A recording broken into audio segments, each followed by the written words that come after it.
এমন কিছু পেতে যাচ্ছ যা তোমাকে সত্যিকারের ভাবে প্রস্তুত করবে এবং অবশ্যই উৎসাহিত করবে।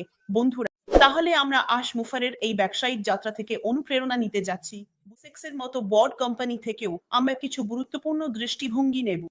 আর অবশ্যই আমরা সবশেষে একটা মজবুত আধ্যাত্মিক সত্য দিয়ে শেষ করব, যা আমাদের বিশ্বাস আর মনোযোগকে সত্যিই জ্বালানি দেবে। তাই যদি কিছু মনে না করো, একটা নোটবুক নিয়ে নাও বা মন্তব্য করার জন্য প্রস্তুত হও, কারণ তুমি এখন এমন কিছু পেতে যাচ্ছ যা তোমাকে চলো চলো চলো আমরা একসাথে এটা করি। বুঝতে পারছো? তাহলে আমি শুরু করতে চাই আমাদের সময়ের সবচেয়ে দৃঢ় প্রতীক কথা দিয়ে, যিনি এই মুহূর্তে আমাদের সিইও, আর আমরা আমাদের পরিশ্রমী সিইও মিস্টার আশ মুফারের জন্য অপেক্ষা করছি, তাই তো? তাহলে যেমন আমি বলছিলাম, দেরি, প্রযুক্তিগত জটিলতা, জনসমালোচনা আর নিয়ন্ত্রক সংস্থার চ্যালেঞ্জ সত্ত্বেও জানো তো আশ দৃঢ় থেকেছেন।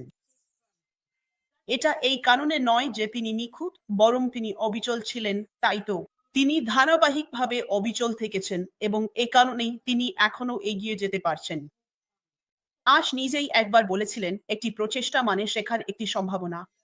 এটা ব্যর্থতা হিসেবে চিহ্নিত নয়, বরং অগ্রগতির জন্য একটি প্রয়োজনীয় ধাপ। বুঝতে পারছো? তাহলে চল একটু থামি এখানে আর একটু ভাবি, বুঝলে তো? মিস্টার মুফারের এই মানসিকতা ভুল করার ভয়টা দূর করে দেয়। ভয়ের কথা, জানো, গত কয়েক বছর ধরে আশ নেতাদের আর সাধারণ মানুষদের, সব ধরনের মানুষের, তোমাকেও আমাকেও, তুমি এই আন্দোলনে কখনই যোগ দাও না কেন, উৎসাহিত করে আসছেন চেষ্টা করতে, পরীক্ষা করতে আর সামনে এগিয়ে যেতে।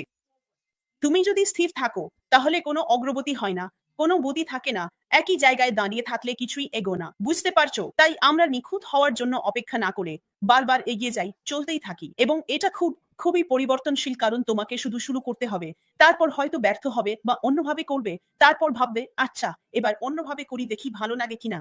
ঠিক বলছি। আরেকটা